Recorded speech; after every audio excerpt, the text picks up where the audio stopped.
Hello and welcome to a 3v3 cast on Argus Desert Gate. Starting off on the bottom side, we have Ninja playing as an Eldar Warlock. We have Tharx Gamma in the center playing as that Orcish Kommando Knob. And finally for the blue team we have Floid on the top side of the map playing as the Tyranids, playing as the Hive Tyrant Commander.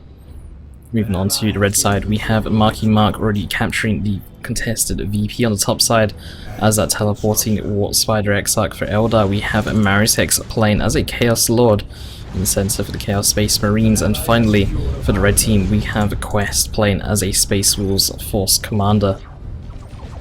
Already a little bit of action down here in the bottom, some action already going to go down in the center as well between three commanders, Chaos Lord, Warp Spider and Kommando Knob, all kind of taking shots at each other's stuff. Kommando Knob though with slightly less range than the shooters, or slightly less range than most ranged units, having to get in that little bit closer in comparison to those shooter boys. You know, on top side, Floid is pushing in here, but find himself a little bit outmatched up against two people. Marutectz and Marky grouped up together. Tharx Gamma now making his way towards the top side of the map is going to try and give up some assistance. Some Banshees are on their way. The stun bomb has been thrown down. We'll be able to catch out the Banshee squad, but Tharx and Floid will not be able to follow that up with anything whatsoever. And the Hive Tyrant is taking a lot of damage already, brought down to just 250 HP. Not enough for him to actually get inside any kind of combat whatsoever. It's going to use the Hive Tyrant's tankiness and size to actually tear down this little wall here, allowing the Termagants to poke their heads through and start firing away at these heretics who already gained the Aspiring Champion upgrade to try and help and win this very first engagement here. So far it's just a lot of poking and prodding. No one has actually committed to a full-on engagement just yet. These Termagants taking a lot of damage, going to get forced off, and blue team now without any melee units in the area really.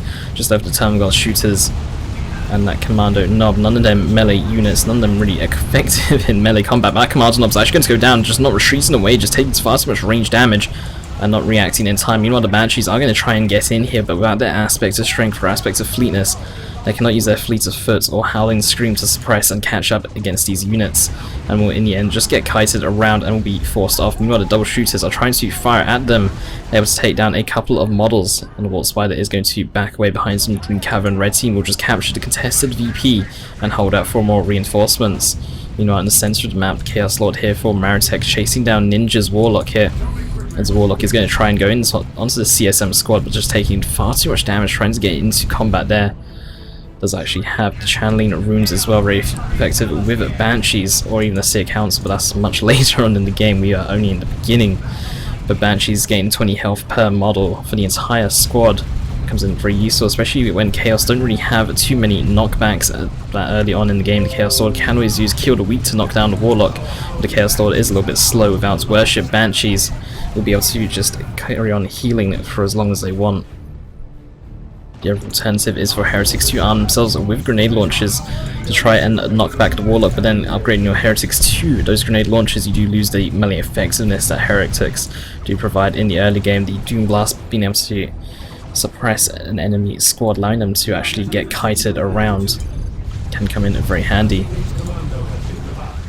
Kommando Knob though has been resurrected by Floid and topside with the Hive Tyrant. The Kommando Knob though is going to get forced off almost immediately, taking far too much damage there. Down to less than 100 HP. The Hive Tyrant will back away, does have that improved synapse for those allied units. Probably not going to go for some warriors, probably going to go for some Raveners instead. But we actually see a second Homgon squad here for Floid instead. Going very heavy on those Homagants and Termagants this game, those tier 1 units.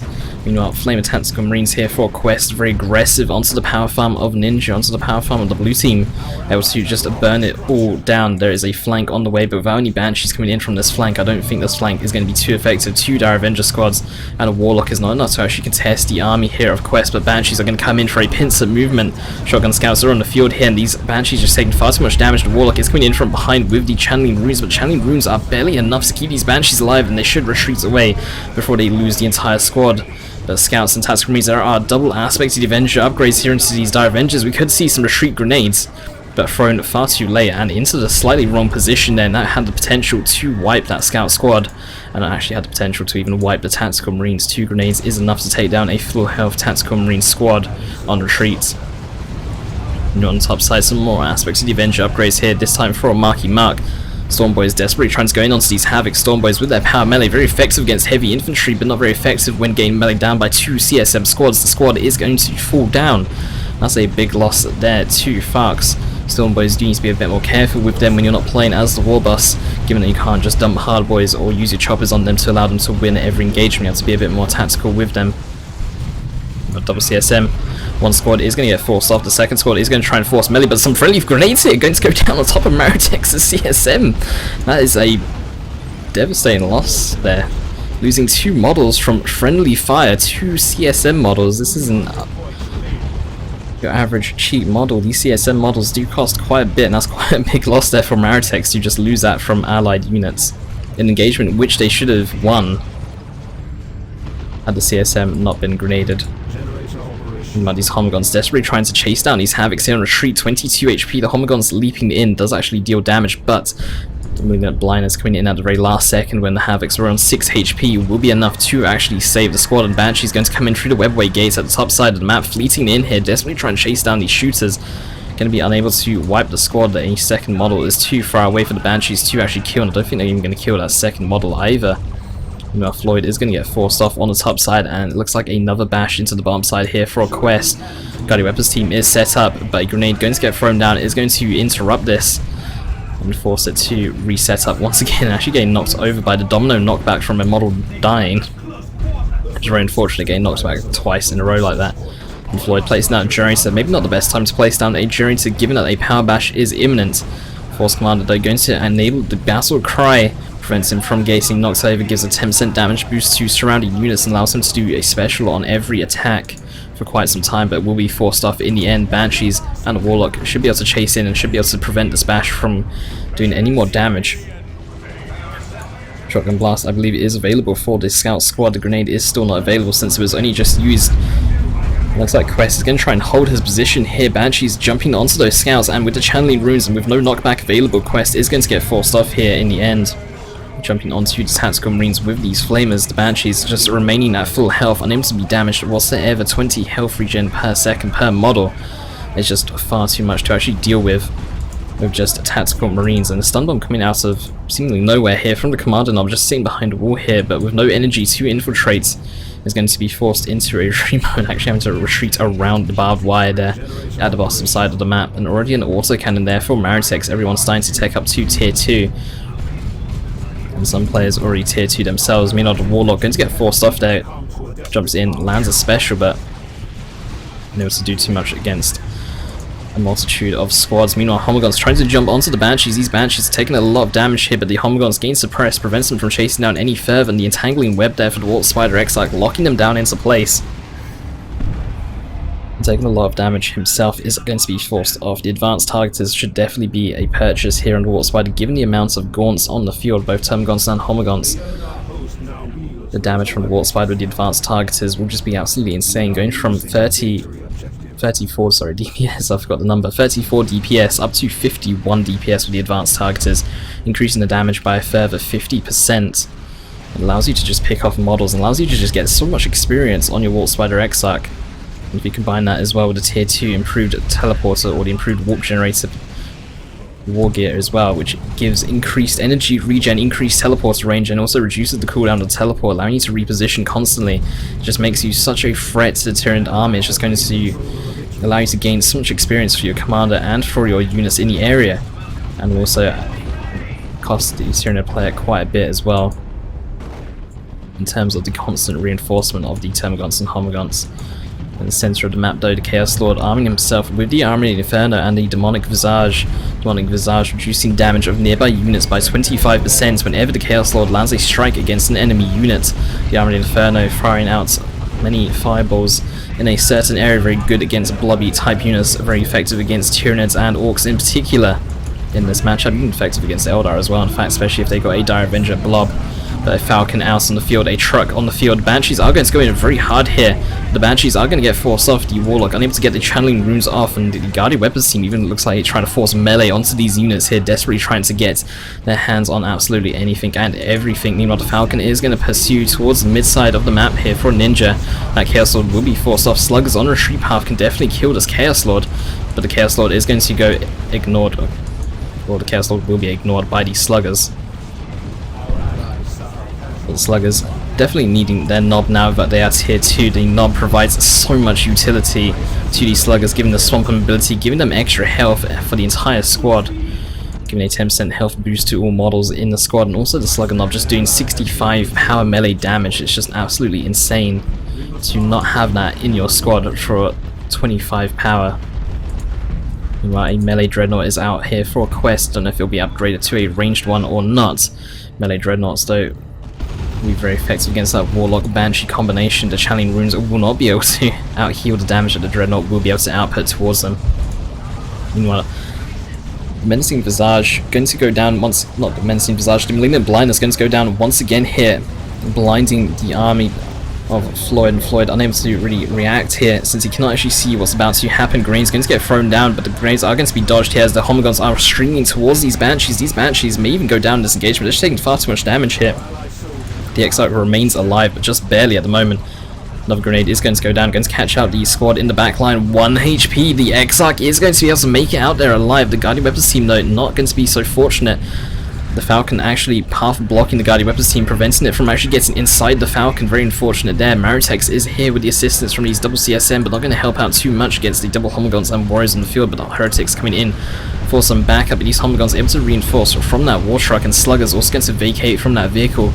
Marutectz will enter the building. The Chaos Lord, though, with that Blood Maul, is going to be very effective in melee combat, able to stun melee units, although he's already used his stun and is no longer available. But that Army Inferno is demolishing all these Termagons. The Chaos Lord needing a bit more energy if he wants to use Kill the Weak. Needs another 25 energy, but that Blood Maul doing a lot of damage and landing a special there. He's actually going to be able to hold his ground fairly well here, in fact. Chaos Lord barely remaining alive there, 160 HP. Marutectz being very risky, but it is worth it. He's in a decent position to get resurrected by Marky Mark. And the Dreadnought is going to come in from the rear to try and fist that war truck, but the truck is going to be able to drive out the area. And the Dreadnought does need to be careful. It's a melee variant, it just needs to be careful about being kited around the map. But these sluggers, though, may go down. They actually gain themselves a little bit caught here. That Flamer doing quite a lot of burst damage. The Emperor's Wrath is going to get used, going to stun models in the area and knock them back, although it's not necessarily needed. But it does do some melee damage that's very effective to use on retreat as well. Dreadnought will be able to finish off that Slugger squad there of Tharx. The truck has also died as well, but I'm not sure what it died to. It looks like there was an auto cannon down bottom. The truck got a little bit too close, drove into the range of it, and actually just died. Meanwhile, on the top side of the map, the advanced targeters have now been purchased by Marky Mark. A strong choice here against Floyd, against his many gaunt squads. Will allow the Warp Spider to pick up so much experience. He's nearly level 4 as it is. And in a very good position right now. Red team 211 VPs to 458. Red team holding a clear VP advantage right now. But in terms of map control, things are a bit equal at this point. But a lot of bashing did happen on the blue side. Red team were able to push in very aggressively towards the bottom earlier on in the game. The blue team are starting to gain some control in this game, and things have neutralized a bit. The Weird Boy on the top side there, providing a lot of utility there for blue team, but the Malignant Blindness is going to go down once again. The Warp Vomit, very useful for countering melee pushes, especially from these Banshees when they try and fleet in. Warp Vomit is always going to be able to land on top of them. It's very easy to land it on a squad. At the same time, the Zap very effective against Blobs, and the Auto Drop is going to come in to try and support this Banshee squad. Homogons and Warriors jumping onto these Banshees, forcing them off almost instantly. Dire Avenger's very low as well. The Auto is going to get focused down, but I don't think she's going to go down in this engagement. Marutectz sitting here very far forward here with the CSM, losing multiple models down to just 3 models on across 2 squads. Going to cost him quite a bit of requisition if he carries on bleeding those CSM models. Meanwhile, the autocannon is set up in front of the shield. I don't know if it's intentionally set up in front of the shield or if they were meant to be set up behind the shield, but either way it's all going to work out with that Shrine of Corn, providing them with a 10% damage boost to all units in the area. But especially that Havoc squad, over the Havoc squad is actually going to fall down. This engagement, the Blood Sacrifice has been activated on the Heretics. Even though it was activated on the Aspiring Champion, it will not kill the Aspiring Champion since he is a die last model. It would actually go to a different unit, as you just saw. Meanwhile, the Warriors and Homogons are trying to remain in the fight. There is no Brood Nest in the area, and it looks like there's actually a rocks in the center of the map here, but I'm not sure what it wipes, if anything. Tharx Gamma, the Only Orc player that's tier 3 must have been him that casted that rocks, and this Dreadnought level 2. Desperately trying to escape here. Tank busters are in the area. The Kommando Nob does not have a missile launcher, and Banshees with the heavy melee Exarch are going to try and contest this Dreadnought, but with the melee resistance, the Dreadnought will be able to do quite okay. Especially when it can also use the Emperor's Fist ability to stun the Banshees in their place and force them off the field. Hive Tyrant will fall down, but should be an easy res there for the Kommando Nob or for any other commander there for the blue team. The Force Commander is going to go in, only has the Armor of Alacrity, no other upgrades on him just yet, but he is just absolutely shifting there. The Armor of Alacrity providing him with a passive movement speed boost, and also providing him with the ability to increase his movement speed even further for another 15 seconds if needed, giving the Force Commander a lot of mobility. Right, a Nob squad coming in towards the top side of the map, gain their first upgrade, the meaner and greener upgrade. No, sorry, the Nob leader. Got the upgrades confused there. Gained a Nob leader, giving a 5th model to that Nob squad. Mud Falcon on top side, level 2. The Marky Mark taken up to tier 3. We could see the Falcon energy shield come out fairly soon. We have 200 points remaining. 198 VPs, 458. Red team still in an extremely strong position VP wise. The Falcon running over allied energy shields, and Nobs are hidden with Hide the Boys. Commander Nob is trying to fire away at that Chaos Lord. The Weird Boy on him to knock over that Chaos Lord since he is in Terminator armor. Meanwhile, the Banshees are going to jump in. That Commander Nob is going to fall down. Disengagement.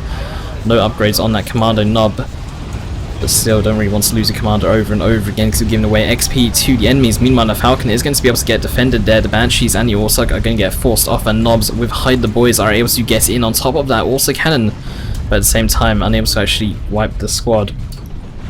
Chaos Lord with some bloodletters on the scene from both the shrine and also from the blood sacrifice, going to be able to hold the area. Meanwhile, these heretics are barely surviving there, as the Shrine of Formation is going to go down, going to tear down the shrine instantly, going to tear down a building as well, not that there's anything in this building, and Nobs are going to be able to hold the area, or Nobs are actually going to take quite a lot of damage here. They're going to lose multiple models. Needs to be careful not to lose that Nob leader, since it is 25 power to get him reinforced, and the Nob leader has just fallen down. That's going to be a bit of an expensive loss there for Tharx, losing multiple Nob models, including the Nob leader, and the Commander Nob is going to fall down in this engagement once again on 3 HP. The Falcon and Warp Spider just not focusing him down whatsoever, but will actually get the focus down, and the Warp Spider is going to fall down for going in a bit too aggressively. Meanwhile, Qwest is coming in towards the top side of the map to assist.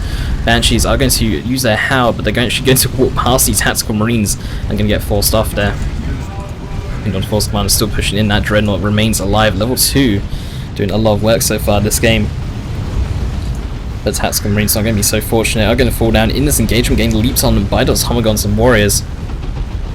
Melee Dreadnought though is on the scene. Blue team will need to be a bit careful about handling since they don't actually have any hard AV on the top side of the map. Meanwhile, Marutectz coming in with his double CSM. I'm surprised he hasn't upgraded his CSM further. They are both level 4, but no Aspiring Champion for either squad. Both of them do have the Eternal War upgrade, but I feel like the Aspiring Champion would definitely help out a lot. I'm going for the Mark of Tzinch upgrade. Well, I think Mark of Tzinch upgrade it should just be purchased now anyway, given that Floid has Warriors on the map. Given that there are also Nobs on the field, the Mark of Tzinch upgrade would benefit them greatly, giving them increased damage against heavy infantry. You know, the Warlock going to come up top side to actually get a resurrection onto that Hive Tyrant, and do actually see the Providence armor gain. He's actually going to be able to get a res onto that Commando Nob. The Warlock is not immune to knockback though when he does have this armor activated. That Commando Nob is going to try and get out the area, but he's still going to go down. He's going to get picked up by that Dreadnought, and then he's going to get left. He does make it slightly closer back to base, but overall is still going to be dead on the ground. You know, the Seer Council is out here for Ninja, currently level 1, no experience just yet. Seer Council do need to be a bit careful. They've already taken a fair amount of damage and should maybe consider going to a Webway Gate or having the Warlock in the area to heal them back up to full health before they get themselves into an engagement. Meanwhile, the Terminators still on the field here for Qwest with the Assault Cannon, and the Force Commander has also been upgraded now to the Terminator Force Commander. Terminator Force Commander might consider going for an Assault Cannon as well, combined with the regular Terminator Assault Cannon. A lot of piercing damage would be very effective against this massive infantry blob that blue team actually have. 169 VPs, 369. Blue team starting to catch up now, but still a 200 VP deficit for them to actually handle. And this Falcon for Marky Mark, still no energy shield upgrade. He has a level 3 Falcon, definitely deserves the energy shield upgrade. The Falcon with the energy shield is so incredibly strong and so difficult to actually kill. That is always worth it. Meanwhile, a massive nuke going to go down. That weird boy flying around, getting caught out and will explode on death. But Marutectz able to kill a couple of units there, and definitely a big win for him to be able to finish off that weird boy with the Imperial Abyss. Meanwhile, a Carnifex with a Barb Strangler out in the oh, look at that damage against the Heretic squad. 1 HP will be able to barely escape away there. The Barb Strangler Carnifex doing plasma cannon damage, doing a lot of it as well at the same time. Not as much as a Plasma Devastator shot, but very close. I think it does about 3/4 the damage of it, and you can see the amounts of damage it's doing to the CSM and also suppressing it at the same time. These CSM are just going to lose so many models. They're surprisingly on 3 models, but they will lose 2 models here now with this next shot. And the Warlock is trying to go in here, but she's a little bit uncontested. Does have a Executioner weapon, but it's not going to be enough for her to take on the entire army. Meanwhile, this Dreadnought though for a Qwest, level 3, still alive, still full health as well, does have the Dark Age of Technology upgrade, providing it with a further 200 HP, or 300 HP, sorry. And also improving the inspiration bonuses that it provides. There's a lot of inspiration here for Qwest's army. These Terminators will inspire upon ranged kill there with the Assault Cannon, or even with the Storm Bolters, and Dreadnought is also going to be inspiring on melee kills. So the army is going to be able to just constantly buff each other. Meanwhile, Dreadnought is going to go in. It's just, there's nothing to slow it down. There's no Warp Spiders on the field. In fact, there's actually no vehicle snare on the enemy team at this point. Falcon though is going to get snared by something by the looks of it. It's just sitting there, unable to use its weapons. So maybe I was wrong. But grenade actually going to get thrown down is actually going to be enough to finish it from a Dire Avenger squad. The blue team don't actually have anything to really stop this Dreadnought at this point. They need some stick bombers or need a Warp Spider squad, and Floid doesn't actually have anything that can stop it other than Rippers to slow it down. There's nothing to actually neutralize the Dreadnought to really stop it or slow it from getting into melee combat. It's going to be free to do what it wants for quite some time. Just need to kill it with lots and lots of damage at this point. Meanwhile, blue team going to be able to bash the power on the top side of the map. Not that it matters too much in this late in the game. A lot of players tend to have excess in power. Tends to be a requisition that they do fight over. Meanwhile, that Hive Tyrant though, getting chased down by the City Councils and Banshees, able to get it off, and the Synapse knockback is going to happen. This Carnifex could actually jump into melee combat. Does do quite well in melee against just Banshees and City Council. But really wanting to get in that shot though with the Barb Strangler, since it does do a lot more damage than what it can do in melee combat. Meanwhile, Spawn Mines and Homguns in the area. It looks like the Banshees and Seer Council may even go down this engagement. That Fire Prism doing a friendly fire knockback is definitely going to be regretted there by Marky Mark. You know, the Warlock still in the back lines here, but the Warlock is taking a lot of damage here. The Warlock really needs to leave. She's desperately trying to chase down these warriors, but is going to fall down. Meanwhile, in the center of the map here, and also Cannon and double CSM are still set up here. Looks like Marutectz has actually gone for the Aspiring Champions, but surprisingly still no Mark of Tzeentch upgrade. The Mark of Tzeentch upgrade would be so useful against these knobs since they're only heavy infantry, and the Tzeentch Marines do an extra 25% damage to heavy infantry. You know, the Chaos Lord has fallen down in that engagement. A Mark of Nurgle Predator is out in the field. I'm surprised by the Mark of Nurgle. Would have thought it'd be a Mark of Khorne against this amount of infantry. Mark of Nurgle is still very effective against infantry, but I still think a Khorne Predator would have been better. And Tank Buster is actually able to finish off that Fire Prism. Marky Mark not paying attention to the Tank Buster barrage that went upon it. And Banshee's trying to engage these double CSM in melee combat, but the Aspiring Champion armed with a chainsword, and the fact that they have so much ranged damage as well before the Banshees could get in means that the Banshees are going to get forced off before they're able to actually take down any models on that squad whatsoever. And red team making a big push towards the center of the map now by the looks of it, as blue team are in control of the top side, 104 VPs to 294. Red team still ahead by 200 VPs roughly. You want Ninja going to get out that Fire Prism, going to provide him with massive range on that Fire Prism. Should be quite effective in the center of the map where it's very nice and open. Allowing the Fire Prism to get in multiple shots uncontested. You know, the Exarch just getting popped there. The Fire Prism now coming in. These Banshees are going to go down, if not careful, down to just 60 HP. Losing quite a few models. The Warlock is going to go down, but should be in a fairly easy position though for a blue team to get res on. Blue tank does need to be careful of that Mark of Nurgle Predator. While it doesn't do too much damage to enemy vehicles, is very tanky and does actually have health regeneration, making it very frustrating to actually kill. But the Shimmer Orb going to go down from the Warp Spider with the Terminator Force Commander here, going in for the capture, and a Mark of Khorne Shrine is going to go down as well to provide all allied units in the area with a 10% damage boost. You know, Floid looks like he wants to come in for a bit of a flank. Does have a Khan effect of the Barb Strangler coming in for the flank. That also cannon squad can take a lot of damage. Meanwhile, the Warriors and Humguns here should be able to finish off this squad. In fact, the squad retreating far too late. There's going to be a Singularity going to go down. So second Singularity going to go down as well, but they're both going to miss all the infantry in the area. Meanwhile, Knobs with Hide the Boy is going to go in onto these Terminators, going to be forcing them into teleporting away out of the area. Meanwhile, Slaughter is getting used as well, allowing the CSM to equip chainswords for better melee combat prowess. Meanwhile, the Dreadnought and Terminator is going to be engaging by these Knobs. These Knobs with the Frenzy activated though, preventing them from being able to take any damage for 10 seconds, preventing them from being able to get suppressed as well. The assault cannons do actually do courage damage as well, so they should be able to suppress the squad after they do focus it down for a little bit of time. Meanwhile, this Dreadnought is uncontested, it's just going to go in, going to be able to do whatever it wants, demolishing the Seer Council level 4 now. Meanwhile, Floyd is going to get forced off the Seer Council for Marky Mark, trying to jump onto that Zoanthrope. Looks like it will be able to kill that Zoanthrope, especially when they get the knockback before it retreats away, and with that, the Zoanthrope actually acting like a vehicle there, losing control before exploding into a puddle. You know, Seer Council they might find themselves a little bit overextended here on 3 models at 300 HP. Going to get forced off here. D-Cannon does do half the amount of their health, but unable to actually finish off the entire squad, and Qwest Dreadnought does get out there in time before it goes down. You know, the Terminator Force Commander teleports out of danger and retreats away, but this Dreadnought does need to be a bit careful, down to just 287 HP. The Looter Tank and Fire Prism are coming in now. That Looter Tank though does need to be a bit careful, it's driving in a little bit awkwardly, and it's not focusing down that Dreadnought, it's actually focusing down the infantry instead. That Dreadnought's on 192 HP, killing it would be a decent win. You know, there is an Imperial Beast going down on towards the top side of the map, which looks like it's actually going to kill Marutectz's Chaos Lord if he's not careful. Blue Tank is still trying to chase down that Dreadnought, which gets away with 30 HP. That Dreadnought barely surviving. It would have been a big win there for a blue team to have actually killed it. Meanwhile, that D-Cannon though is doing a lot of damage, just shredding all this infantry in the area. Seer Council are able to come in and finish off the Banshees of Marky Mark. Meanwhile, these Chaos Space Marines are able to get away. Meanwhile, D-Cannon is just firing away the AoE damage it does is insane. Grenade does get thrown down onto a squad, but unable to actually take down any models whatsoever. And the top side of the map, this Mark of Nurgle Predator is trying to hold its ground on its own with the help of the Warp Spider Exarch, who's now level 9, but no improved armor on him just yet. That Nurgle Predator, I feel like it should have been a Khorne Predator.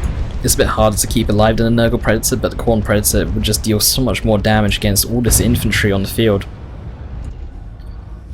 Meanwhile, this Dreadnought is going to get repaired up ever so slowly by a single scout squad. This Nurgle Predator though, very irritating to actually kill. 1340 HP. Similar amounts of health to a Walker, does actually move around a bit slower compared to a normal Predator, but it's still very annoying to actually deal with. Meanwhile, a Bouncer Wagon is getting purchased, and Qwest is going to go for a Predator. Meanwhile, there are triple Terminators on the field, 1 Terminator Force Commander and 2 Assault Cannon Terminators, I believe. That's a lot of piercing damage coming in from all the squads. Each Terminator squad here dealing 120 damage, 2 squads at 240 damage, plus the Force Commander, that's 300 piercing damage per second from all those Terminators on the field. 300! That's going to be absolutely insane. Commanders will need to be careful. Meanwhile, this Nurgle Predator might get caught out by a Tank Buster squad with Hide the Boys, but it's not actually going to do enough damage to actually kill it. You know, there's going to be a second Barb Strangler Khan effects towards the top side of the map, and I wish I could zoom out even further because there's just so much going on the screen. I can't actually fit it all in. Meanwhile, Slaughter is going to use increasing damage of these CSM, but at the same time, these Knobs are just not really taking any damage whatsoever. Level 2 are on so much health right now. Meanwhile, Seer Council there from Marky Mark is going to go down to just 74 HP. So low, the double CSM are going to get forced off. The Seer Council from Marky Mark looks like they will be able to barely escape here, and the Mark of Nurgle Predator is going to sit very far forward, tanking a lot of damage here. The Dire Avengers will fall down. This Nurgle Predator though, while it is extremely tanky, it is not unkillable. 34 HP. These Knobs unable to finish off that particular squad. The Chaos Predator is going to go down here. These Knobs are demolishing a D-Cannon, and Phase Shift is activated with an Eldritch Storm together, but I don't think this is going to be enough to kill those 2 Carnifexes. Problem is with the phase shift now is actually it does improve, or it does give units a small amount of damage resistance against everything. I think it's 40% damage resistance against absolutely everything for a certain amount of time, so phase shift does make units tankier and harder to kill. Meanwhile, this Nurgle Predator is amazingly still alive, able to escape away there at about 50 HP, will be able to escape. Meanwhile, Terminator Force Commander unable to get knocked over from that VP. 52 VPs though for red team, 52 VPs sorry for blue team, 210 for the red team. A Predator though with a twinning last cannon. Look at the damage it's dealing though to that looter tank. Looter tank is going to fall down this engagement. That Predator should be able to get away. The Battle Wagon doesn't do too much AV damage, and these Banshees are unable to even get in close enough, just getting absolutely mauled here. The Battle Wagon's coming in as well. I don't know if that was doing friendly fire damage or not from the Battle Wagon, but the Banshees are going to just fall down this engagement. The Battle Wagon is going to find itself a little bit uncontested here. All these Terminators armed with Power Fist doing 35 heavy melee damage per second. Meanwhile, the Terminator Force Commander is one actually dealing 95 damage per second. So the Battle Wagon does need to be a bit careful about getting a bit too close there. Meanwhile, that Nurgle Predator is going to finally go down. The Barb Strangler Carnifex is just dealing so much damage. That Plasma Cannon damage really does hurt. And Scout's going to go down for a Qwest, and he has no more repair support for that level 4 Dreadnought now. All the Terminators teleporting away there towards safety. They look like they need to go back to base for a bit of healing.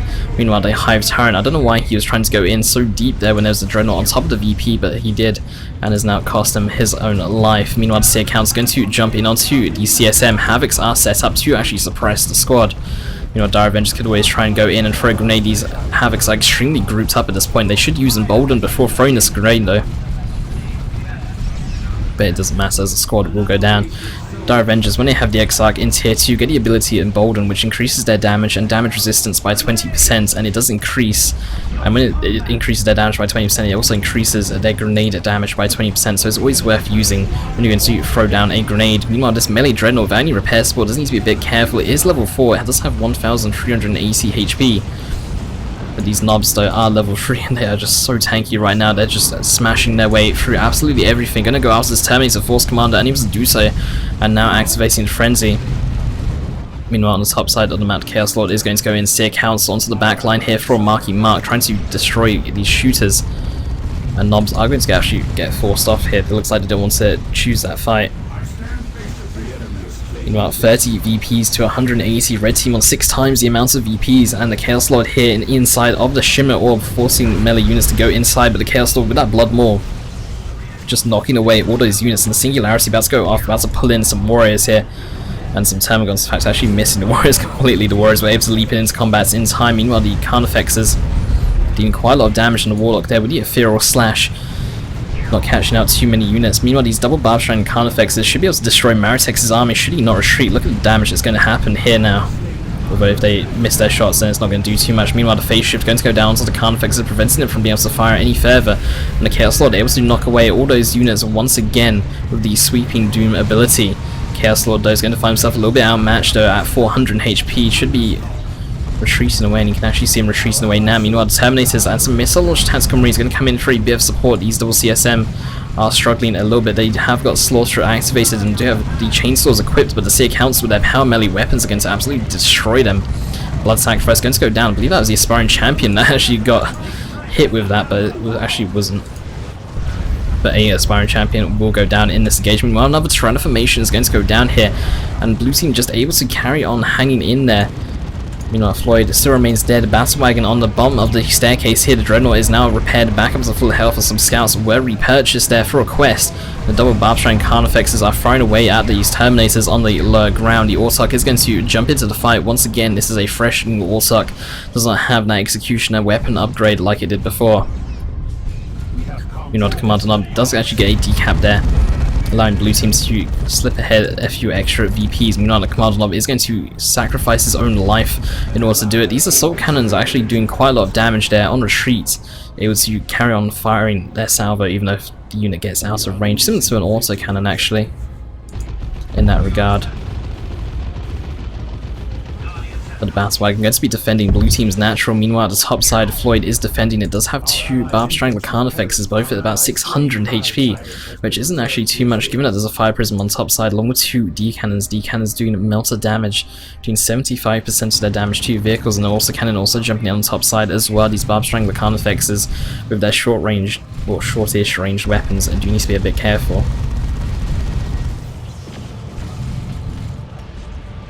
The Chaos Lord is going to go in, Singularity going to go down, going to try and pull in that Terminator Force Commander, but he teleports in, actually goes in for the VP capture instead. Meanwhile, the Army Inferno is just lighting up the entire army, not actually dealing that much damage though. Broodnest is in the area, allowing the units to actually reinforce, and the Seer Council, therefore Ninja is going to go in there, level 2, I'm surprised they're not higher level at this point. Meanwhile, the Shimmer Orb going to go down as well.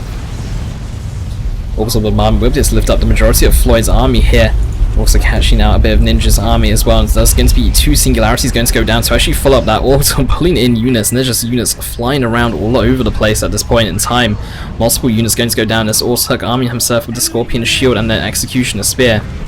Grenade is going to get thrown down. There is a Hive Tyrant and a Chaos Lord on top of the VP, but the Chaos Lord is the one going to get captured, and blue team are now struggling here for VPs, 28 VPs to 126. There's a 2-to-1 cap against them. Knobs are going to use their Frenzy stance and go in there.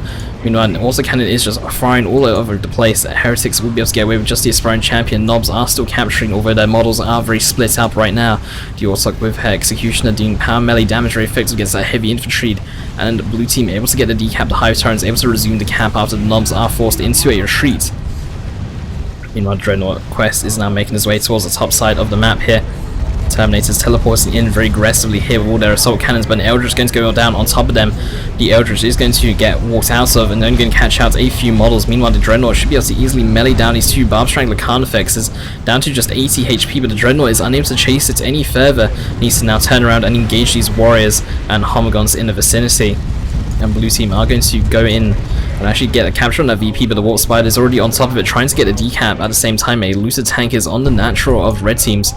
Scouts are going to get forced off. A Lucid Tank on its lonesome is going to be able to take down all 3 shrines in the area, and the Batwagon could always make its way down there along the Commando Knob to try and get a decap onto red team's natural.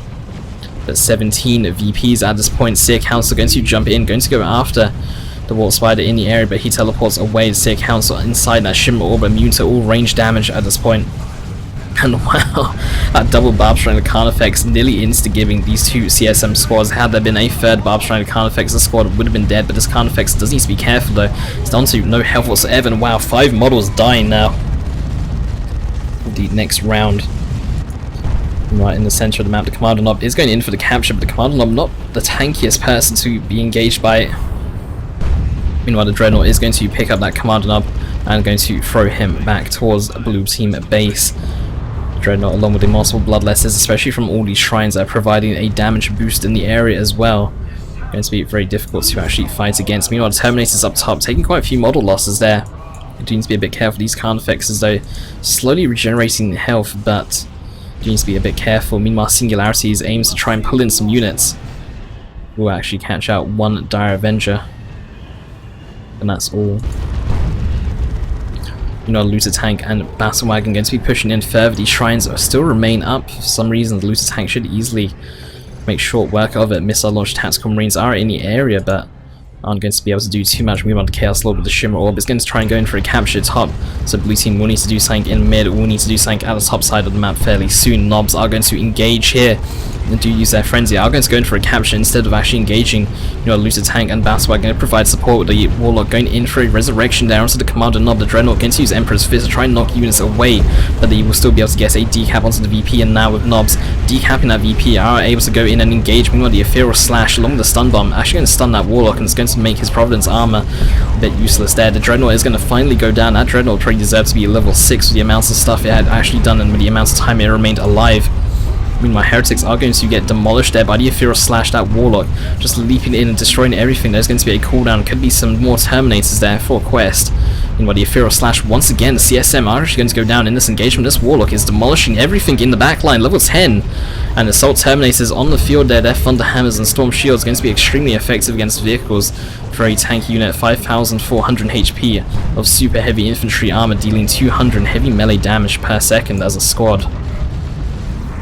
Able to actually finish off that Looter Tank, getting very close in order to do so, but There's going to be the Land Raider Phobos coming out from Marutectz. Meanwhile, on the top side of the map, Floid is able to hold the VP, or at least keep it neutral for now. 17 VPs to 73. Red team now in the double digits of VPs. Do need to be very careful. There is a webway gate here, which is undetected by blue team at the moment. Lulu Tank in desperate need of repairs, but on the top side of the map, both Carnifexes coming back at full health now. Still armed with those Barb Stranglers, level 3 Carnifexes, one level 4 in fact. Very scary. Land Raider Phobos making its way towards the top side of the map. Terminators in the center here. Qwest's army consists mainly of Terminators and then one set of Scouts. Put all these Terminators together, a lot of super heavy infantry, but countered quite easily by plasma gun fire or plasma damage. Plasma cannon damage on the field though from Carnifexes, but the Assault Terminator is going to be somewhat uncontested at this point. Knobs will be able to stand up against them, assuming those Terminators don't actually arm themselves with the Lightning Claw upgrade instead. Grenade going to get thrown down. The Land Raider Phobos here should be able to provide some decent support against these two Carnifexes, but the Carnifex seen inside that Shimmer Orb. That Shimmer Orb causing a lot of pain to both teams. Chaos Lord inside that Shimmer Orb, immune to all kind of range damage. And given that he's immune to range damage and also immune to knockback, makes it very difficult to force him off. You actually need to use the Hive Tyrant to charge in to knock him back. All the Carnifexes are trying to melee him down. He's down to just 380 HP now, and will fall down though to those Carnifexes, slapping away at them with his claws. Meanwhile, the Terminator army is making its way towards the top side of the map. The Land Raider Phobos is just sitting there. It's going to be pushing in a little bit further. Does have a bit of heretic support. D-cannons are making their way towards the area, and the Dirge Cast are going to stun the army of Floyd before it can get in any closer. And Terminator is going to come in for a bit of assistance. This Land Raider Phobos though is taking insane amounts of damage from the plasma cannon damage of these Barb Strand Carnifexes. The D-cannons unable to get any fire down whatsoever. And Assault Terminator is going to go in for the capture. 17 VPs now to 31. Red team are falling massively behind. They're losing so many VPs at this point. They've managed to lose such a big advantage against blue team, but Terminators are still firing away. This Land Raider Phobos is sitting around here, trying to make some maneuvers. Meanwhile, the Hive Tyrant going to go in for a capture here. The sea count's going to get forced off. This Land Raider Phobos down to just 218 HP. The Naturals so far are safe. It's going to be a fight over this contested VP. These knobs are going to try and stream in. The Warlock is on the backside as well to try and give some assistance, but the Warlock is going to go down. He does have the Providence turned on the very last second though. But the Avatar now out on the field, providing a massive boost to the Eldar army. Meanwhile, that Warlock with Providence not going to be able to do too much. It is using the channeling runes on those knobs, but it's going to get forced off in the end and will actually go down. Meanwhile, another Singularity going to go down. The Avatar is just going to lead a charge straight in. These Termagants probably going to get pulled in by a Singularity here. Phase Shift will go down, and one Termagant model will be able to live overall. Wailing Doom is going to go down, but the Phase Shift is timed such that it's actually going to miss. The Eldritch Storm is going to go down as well. It's actually going to kill the allied War Spider. Termagants will fall down, but that Lucid Tank is actually going to be able to live temporarily until the Avatar pokes it in the rear with his sword. 4 VPs now for red team, 17 for blue team. Blue team finally ahead in VPs after about 40 minutes of not being ahead whatsoever. Terminators are trying to push in. And still the fight's over this contested VP. Both natural VPs are currently safe. The fight is going to be ended here at the top side. Whoever captures this VP and holds it for a short amount of time is going to be the winner of the game. Rock's going to go down onto the Terminators. Red team are actually capturing with their Terminators as well. Terminators teleporting out of the area. These Assault Terminators down to just 97 HP. Slaughter gain used once again. And red team are able to get a capture onto the VP. 17 VPs though for blue team. They can allow red team to capture it for a small amount of time. They should be able to get the capture back from them. Qwest is now down 2 Terminator squads, only down to a single Terminator squad with his Terminator Force Commander as well. Still has his Predator on the field, but the Predator is sitting in the center of the map, not doing too much. Blue team able to force red team off on the top side, but it looks like red team are forced to pull back, unable to actually do much on the top side. Meanwhile, this Avatar going to get jumped on. Seer counts with their power melee, very effective against the super heavy infantry of the Avatar, over ignoring it for the most part. The Fire Prism down to just 41 HP. Isn't risk of going down, and blue team now pushing on both fronts, pushing towards the center of the map, and looks like blue team have secured the game. 17 VPs, the red team going to slowly bleed out the remaining VPs that they have. The bandwagon pulling out, and red team unable to do anything about it. Going to be able to make the comeback. Blue team making the massive comeback there. That game lasting quite some time. Blue team down by VPs for about 40 minutes worth of the game, coming back at the very last second in the game, able to get ahead things started to turn around for Blue Team. Blue Team barely able to cling on and actually secure victory in this game.